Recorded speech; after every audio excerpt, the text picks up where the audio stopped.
it's one of these experiences where usually when you're on location, you get to know people so much better because you're not going home to your everyday life, your dog, your house, your friends, your neighborhoods.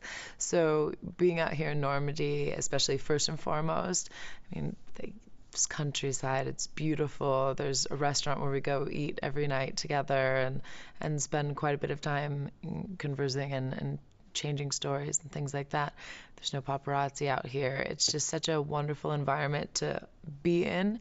It's very organic and it just feels like it's all about the movie and about really connecting with each other. So it's very idyllic and it makes, I think, for a better product oftentimes.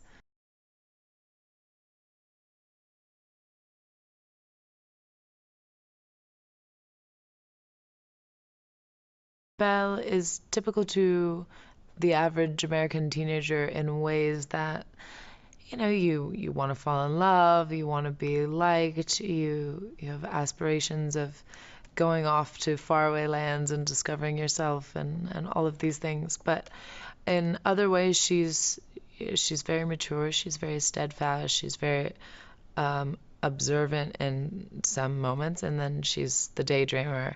Uh, Luke was joking around. There was this one scene that we were doing around the dinner table, and in the movie, I've just like really consummated my first love and all of these, feelings that go with it. And I was looking out the window, kind of thinking about that scene and filming that scene, completely spaced on my life. And he was teasing me that I was really Bella in the moment. But yeah, I think that she's for the most part, a very typical teenage girl.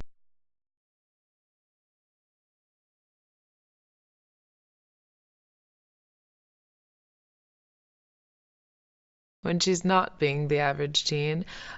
Growing up in a family where violence is ever prevalent, it's natural that even though she's the least courageous, ferocious of the bunch, I think in some moments, then again, she's one of the worst. She's beating up this girl because she took her pencil case and things like that. And that's been so much fun to play because I myself have never done anything like that in real life. But yeah, and I don't even think she realizes that it's a behavior that's inherent because for her it was all observational up until this point from her family, from her parents, friends, and things like that.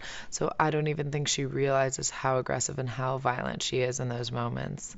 I think it's just sprinkled layers of what she used to know.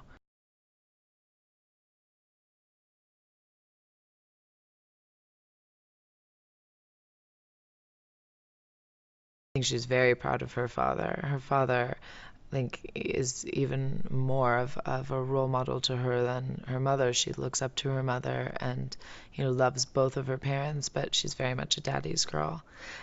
So, there's a moment where he, expresses that he's perhaps sorry for the way that things have turned out, and she adamantly refuses that because for her, he's everything.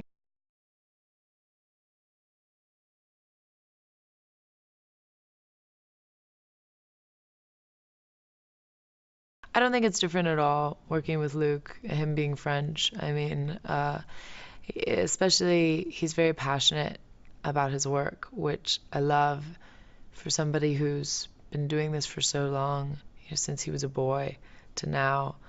Not that he's ancient, but some people lose their passion for things very quickly, and especially if they have success. It's that feeling of not being satisfied or, wanting to top yourself or just all these other motives that get sprinkled in and you lose the fun of working with people like that. And Luke's not like that. He's like a kid in the candy shop or the toy shop. And so with that, that's met with everybody on set wants to work hard and do well and make our days and have a outstanding finished product.